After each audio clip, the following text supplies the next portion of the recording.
Olá, gente, tudo bom? Espero que sim. Eu estou passando aqui hoje, gente, para falar de uma coisa bem legal que a Esmeralda faz, que é a Semana Jovem, tá? Que ela está acontecendo de 13 a 17 de abril, né? Esse ano as ações vão ser direcionadas pela internet, em função da situação que a gente está vivendo, né? É um momento que a gente tem que optar por ações mais inteligentes, né? A fim de evitar reunir vocês, aglomerar vocês, né? Dessa forma a gente não contribui para o agravamento da situação da pandemia, né? E uma coisa interessante de alertar antes de iniciar essa conversa que a gente vai ter agora é o papel do jovem em tudo isso, né? Como a gente está falando sobre esse público, é interessante o jovem saber que nessa situação que a gente vive hoje, ele tem um papel importante, que é o papel de preservar aqueles que se prejudicam mais com a doença, né? A característica do jovem é de ter um pouco menos de complicação, porém a gente está vendo cada vez mais jovens tendo complicação, né? Não quer dizer que porque eu sou mais novo eu não vou ter problemas, né? Só que ainda é um pouco menos do que pessoas que têm comorbidade, pessoas mais idosas. Então o papel importante do jovem é esse, preservar. E como que ele preserva? Ele preserva ajudando a não favorecer a circulação do vírus, evitando situações, né, que possam estar levando esse vírus para casa, onde eu tenho pai, onde eu tenho a mãe, onde eu tenho um avô, que podem se prejudicar bastante por conta da doença.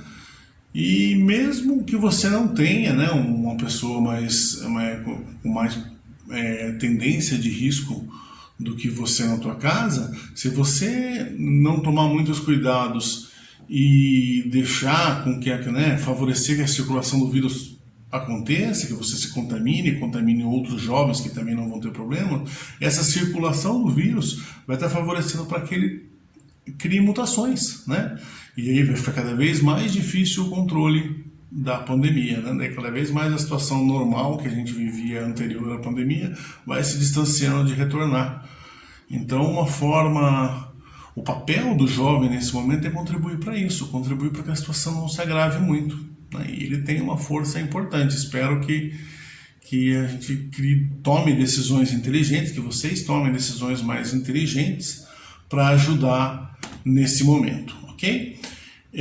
Uma coisa que é legal de falar também, que a atividade física ela tem um papel muito importante nesse momento. Muitas vezes a gente está recluso em casa para não contaminar ou para não ser contaminado e a gente esquece de manter um nível adequado de atividade física.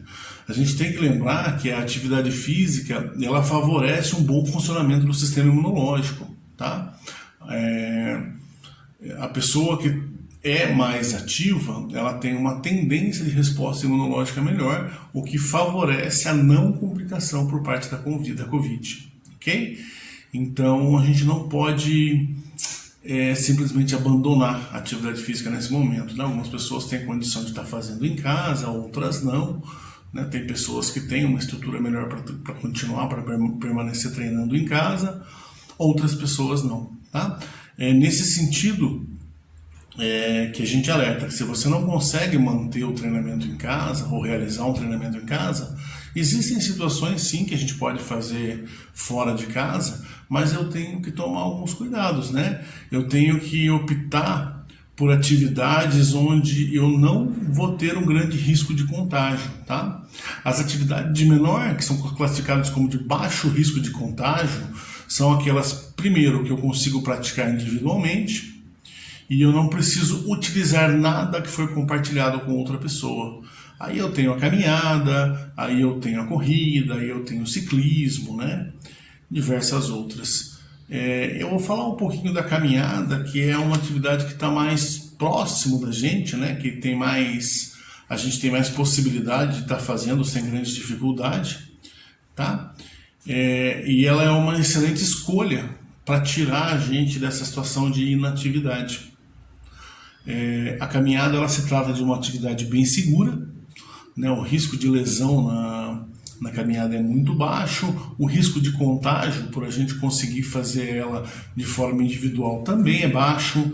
Eu consigo fazer ela usando os meios de proteção, que seria a máscara, eu não vou tocar em nada, né? Então a tendência de contágio é bem baixa na caminhada. Outro aspecto legal da caminhada é que ela é um movimento natural do ser humano, né? A gente caminha desde sempre, né? O ser humano, é inerente do ser humano a situação de caminhar, então é um movimento natural. Então ele é fácil de conseguir ser feito de uma forma correta, ele não precisa de um grande aprendizado para a gente começar a praticar, certo? Ela ajuda muito na questão de ansiedade. Então, se eu estou lá em casa, muito tempo fechado, muito tempo sem ter contato, né, externo, é uma excelente alternativa aí para a gente começar a sair dessa situação e diminuir a angústia, a ansiedade. Ela tem excelentes resultados nessa vertente, né? Ela ajuda muito com a situação da ansiedade. Ela ajuda bastante também a aumentar o funcionamento do sistema metabólico, então a gente vai ter uma tendência menor de engordar, de o coração ficar o tempo todo sem uma carga, né? O que vai deixando ele cada vez mais fraco, a parte respiratória melhora muito, tá? E consequentemente, né, a condição física geral melhorando, o sistema imunológico ele melhora também. E aí a gente entra naquela situação do momento que a gente está vivendo, né? E ela vai ser de grande valia para que não tenhamos prejuízos maiores, né? Para que não tenhamos problemas maiores por conta da pandemia e por conta da Covid-19, certo? Se você se animou e está pensando em começar a caminhar, é legal a gente seguir algumas dicas. Eu vou passar agora para você algumas dicas que podem te ajudar a começar, tá? Uma coisa bem importante de a gente pensar antes de começar a praticar é a escolha do local. Escolher um bom local, né? Um local seguro, primeiro, para a gente não ter problema, né? Não vai caminhar naquele lugar perigoso, né? Ou que passa muito carro. Então a gente tem que escolher um parque, tem que escolher algumas ruas tranquilas que você tenha perto da tua casa, certo? Nesse momento, no quesito segurança, entra também um local não muito cheio, então dê preferências por locais que tenham menos circulação de pessoa, tá? Alguns parques são bem espaçosos, né? E por mais que tenha algumas pessoas lá, a gente consegue manter o distanciamento, consegue ficar longe um do outro, isso é uma prática segura, tá? Outra coisa legal de a gente ver nesse momento é um local que seja na maior parte plano, tá? Lembra que a gente vai estar saindo de uma situação de inatividade, então escolher locais com muita subida e muita descida vai tornar a caminhada bem difícil e a tendência de você não manter essa atividade é grande. Então procure locais que tenham bastante plano, tá? E, como eu já disse, um local aberto, arejado, né, para que a gente consiga fazer isso com segurança. Outra coisa inteligente de se fazer é escolher o melhor horário. A gente tem que evitar, né, meio-dia, 1h da tarde, que são horários de muito sol, né? E em relação ao horário, eu também consigo fazer uma variação em relação à quantidade de pessoas que frequentam o local. Então tem alguns horários que eu tenho pouca gente no parque. É uma ideia legal estar realizando a caminhada nesses horários, né? Evitar os horários que a galera lota o parque, certo? Mesmo escolhendo horários de pouco sol, o uso do protetor solar, né? Hoje em dia a gente tem um problema, não um problema, mas uma característica, né? Onde o sol, a gente já sabe o problema que ele pode causar com câncer, né? Então o protetor solar o tempo todo, quando estiver realizando as suas caminhadas. Escolher roupas adequadas é importante, né? Então eu não vou usar uma roupa pesada, um jeans, uma roupa que vai me prender. Eu tenho que usar roupas leves, bem maleáveis, que facilitem a transpiração, né? Eu tenho que pensar que eu vou começar a caminhar, o meu corpo vai aquecer e eu vou precisar resfriar. E a roupa é muito importante nesse momento, tá? O tênis, gente. Procurar usar um tênis, não é todo mundo que tem condição de comprar um tênis de corrida, um tênis de caminhada, mas procurar usar o calçado mais adequado que eu tiver, tá? Chinelo não é adequado para caminhada, descalço menos ainda, sandália menos ainda. Esses calçados, eles promovem instabilidade, aí você vai ter um risco grande de se machucar durante a prática da caminhada, o que não vai ser bom, né? Vai mais prejudicar do que ajudar. Então um tênis quanto mais confortável, firme no pé, de sola macia para haver um amortecimento, se puder usar um tênis com amortecedor melhor, tá? Então vamos se preocupar com essa parte aí que vai ajudar a gente ter sucesso no nosso hábito de continuar caminhando, tá? Falei um pouquinho de algumas dicas, eu quero falar um pouquinho sobre a parte mais técnica da caminhada também, que é importante vocês saberem sobre isso. A respeito da passada, né, de como realizar o movimento de caminhada, eu tenho que entender que a passada ela se inicia no quadril, tá? Então eu tenho que evitar aquele movimento de quadril exagerado, caminhar jogando o quadril de um lado para o outro.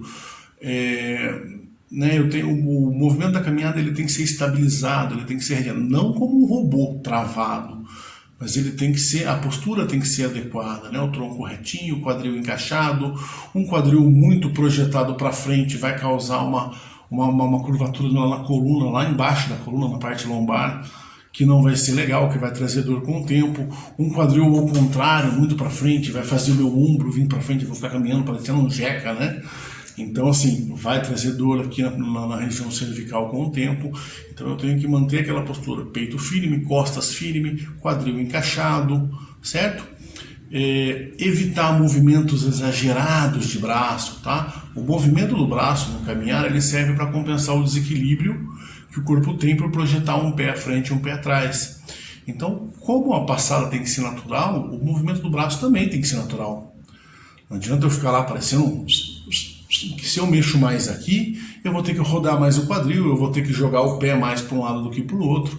Então o movimento dos braços ele tem que acontecer sim, porém de forma natural. Tá? Não tem que exagerar, não tem que... Quando a gente vê na rua o pessoal caminhando, parece o...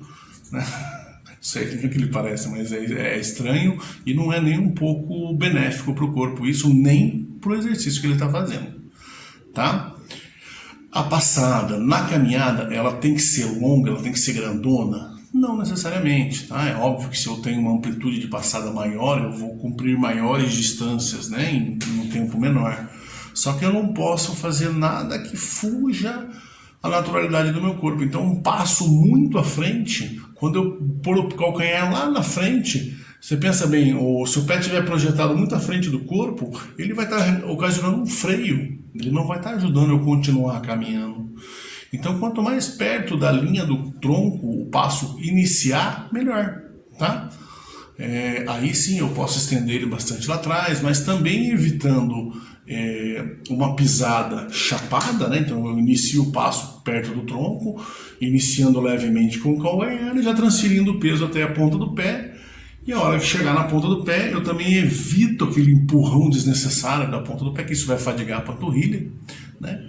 Então, se a gente pensar, a caminhada ela tem que ser o mais natural e o mais solta possível, tá? Evitando movimentos exagerados. A gente caminha desde que a gente se entende como humanidade, ou o que diferenciou o humano dos demais animais, é justamente a capacidade de ficar em pé e caminhar. Então isso é muito natural pra gente, tá? Então tudo que eu exagero, um empurre muito grande lá atrás, uma tentativa de iniciar o passo muito lá na frente, tudo isso vai ser prejudicial para as articulações e para a musculatura. Então, caminhar de forma mais natural possível. Respiração, gente. O que é importante na respiração enquanto eu caminho? Evitar uma respiração curta, tá? A respiração ela tem que ser o mais longa possível, desde que também natural. É importante que o ar entre pelo nariz e saia pela boca. Eu tenho que lembrar que o nariz tem uma função de filtro e umidificador e aquecedor. Então ele aquece, filtra e umidifica o ar para que ele vá na melhor condição possível para o meu pulmão e o meu pulmão consiga aproveitar o oxigênio da melhor forma possível. E aí eu libero ele pela boca, que é onde a passagem de ar é maior. Não tem por que eu estreitar a passagem pelo nariz se eu tenho um canal maior, que é a boca, para liberar esse ar, certo? É óbvio que quanto mais rápido eu caminho, maior a frequência de respiração e maior o tamanho de cada respiração, né? Lembra que desde que isso seja de forma natural, está correto, certo? Tá, professor, quantas vezes eu começo? Eu não caminho ainda. Quantas vezes seria ideal eu começar a caminhar durante a semana? Eu costumo indicar aos meus alunos que comecem com 2 a 3 caminhadas semanais, tá? Se eu estou sedentário ali, se eu estou parado, né, de 2 a 3 vezes, já vai, né, pensando que 3 é o máximo, eu já vou estar tendo uma quantidade suficiente de exercício para estimular o sistema metabólico e, consequentemente, melhorar o meu condicionamento físico, tá? Como eu disse anteriormente, sempre no início procurar não colocar inclinações na caminhada, sempre em plano reto, né, no plano mesmo, né, que fica mais fácil de vocês entenderem, e em ritmo moderado, tá? Ritmo moderado para a caminhada, que é diferente de ritmo moderado para a corrida, certo? O que seria uma caminhada em ritmo moderado? É aquela caminhada que tira a gente já daquela respiração mais natural, deixa a gente um pouquinho mais ofegante, porém não chega a ser aquela caminhada extremamente acelerada, como se eu tivesse que chegar mais rápido em algum lugar, né? É uma caminhada no ritmo constante que já vai fazer a gente respirar de uma forma um pouco diferente, certo? Para começar, como a gente está pensando no início de caminhada, de 30 a 40 minutos, na minha opinião, seria o ideal. Tá? Mais do que isso, eu vou seriam para pessoas com condicionamento maior, né? Eu vou estar começando a mais machucado que ajudar o corpo. Então 30 a 40 minutos, de 2 a 3 vezes por semana, ritmo moderado, para começar tá ótimo, tá? Seguindo aquelas recomendações que eu passei das técnicas de passada, né? Fez isso um tempo, já está se sentindo um condicionamento melhor, já consegue respirar melhor, consegue cumprir distâncias mais fáceis, significa que você quebrou aquela situação de sedentarismo do início. Quem sabe daí é a hora da gente começar a pensar em aumentar. Daí eu jogo 3 como mínimo de vezes na semana, né? Então eu fico de 3 a 5 vezes na semana. Né? É sempre legal jogar um intervalo ali no meio, né? Entre um dia e outro, ou entre 2 treinos e outro, mas sempre tem, né, alguns dias de intervalo para o corpo recuperar sem treinamento. Então de 3 a 5 passa a ser uma pessoa mais intermediária, né? Já não sedentária. Aí eu já posso pensar em colocar algumas subidas durante o meu trajeto, né? Hoje eu sempre caminhava nessa rua aqui, amanhã acho que eu vou pegar uma rua que tem uma subidinha ali, já para exigir um pouquinho mais do coração. Posso pensar em acelerar um pouco o ritmo, aí agora sim, em vez de eu ficar só naquela caminhada constante que faz eu respirar um pouquinho mais ofegante, eu posso pensar já em acelerar a ponto de, mesmo caminhando, conseguir velocidades maiores. Né? Como se eu estivesse com pressa para chegar, né? Tem um ônibus lá, está saindo, eu sempre uso esse exemplo no caminho, como se você estivesse tentando chegar no ponto antes do ônibus sair, sabendo que você está atrasado, mas também que você não pode sair correndo para não destruir a tua roupa que você vai trabalhar, né? Não chegar tudo suado. Então, caminho numa velocidade já aceleradinha, tá? O volume do treino que a gente, né, treinava ali 30, 40 minutos, agora que eu já tenho um pouquinho mais de condicionamento, eu acho que eu posso tentar subir um degrauzinho. Então a gente começa a fazer treinos acima de 1 hora e meia, tá? Entre 1 hora e 1 hora e meia, são treinos de caminhada maiores, 2 horas para quem já está bem fisicamente, né? E dessa forma o condicionamento tende a ficar cada vez melhor, certo?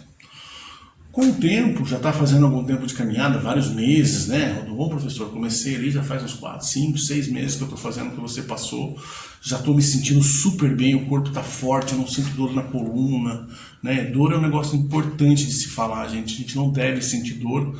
Se tudo está normal, o corpo não dói. O corpo vai doer se eu começar a sobrecarregar alguma coisa, né? Comecei a sentir dor nas costas, ou eu estou com a posição errada, né? Ou eu tenho um machucadinho ali, ou eu fiz um machucado durante o treino, né? Aí eu tenho que ver, eu tenho que parar, consultar um médico e ver o que fazer. Eu não devo insistir na dor, tá? Tá doendo é porque tá errado. Mas consegui lá, passei lá 6 meses, né? Tô me sentindo super bem, já tô fazendo a parte, já dei aquela avançada, não sou mais sedentário, já avancei o treino, já tô me sentindo bem, tô sentindo que só caminhar é pouco para mim. Pô, legal, o condicionamento tá bom. Eu já posso começar a considerar corrida, né? Aí não só caminhar, a evolução natural da caminhada é a corrida. Então, se eu já estou bem, eu já posso começar a pensar nisso. Só que para corrida, gente, eu tenho algumas dicas específicas, né?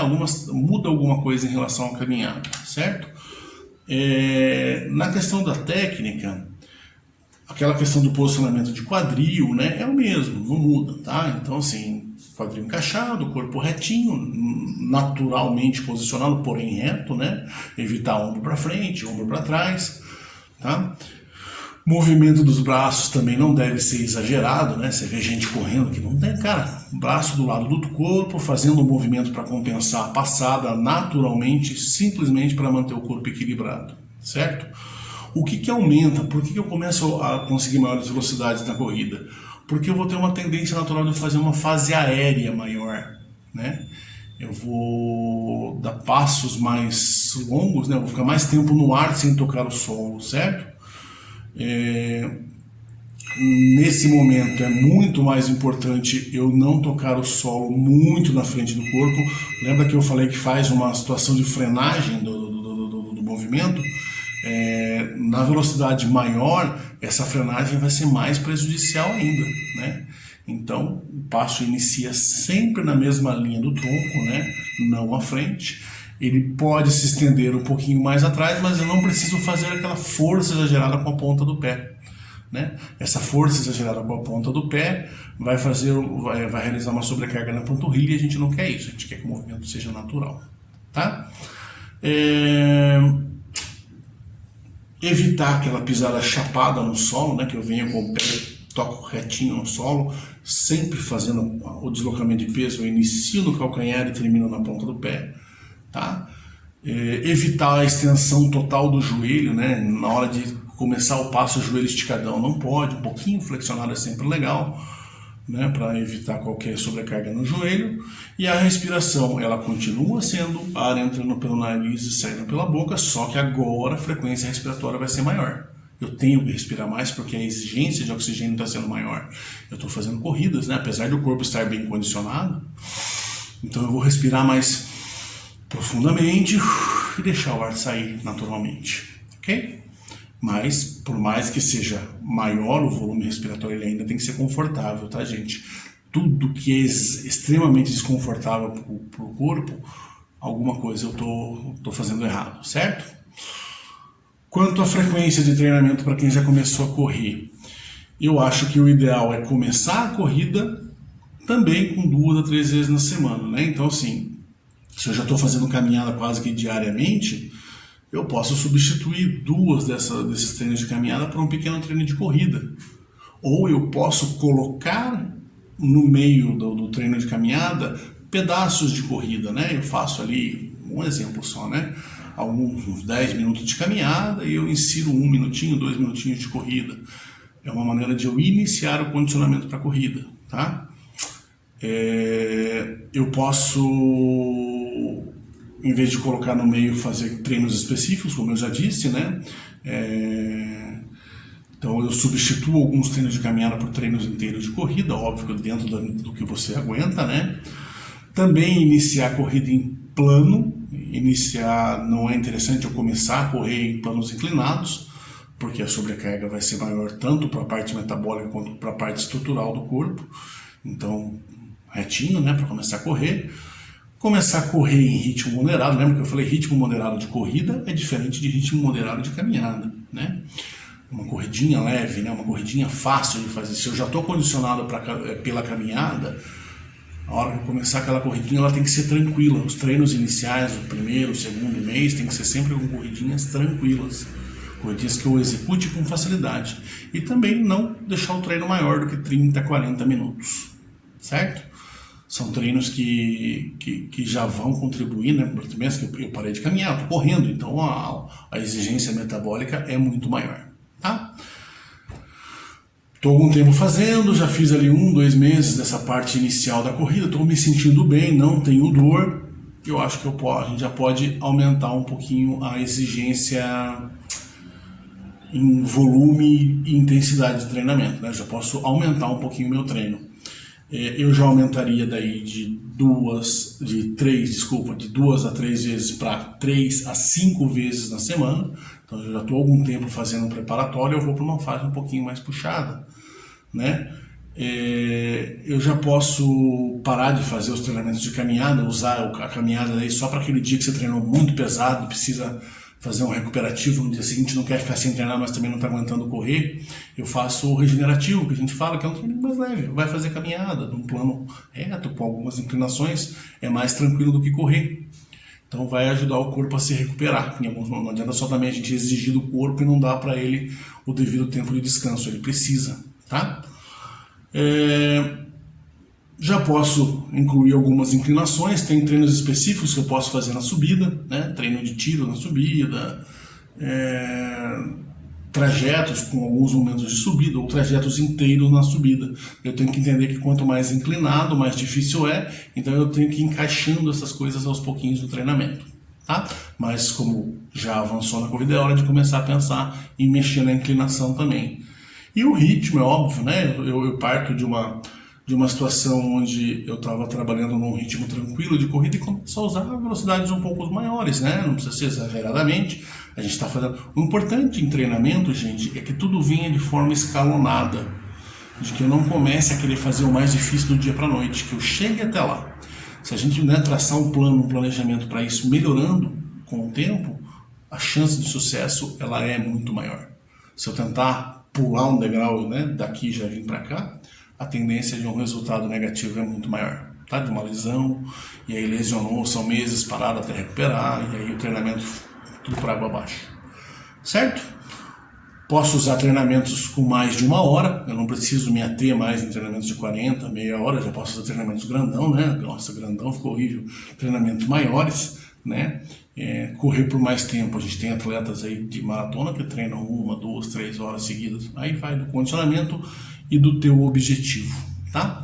Eu tenho que pensar também que algumas pessoas querem correr por prazer, algumas pessoas querem correr por saúde e algumas pessoas querem correr porque gostam da competição. Então cada um tem que saber o que quer com a corrida, né?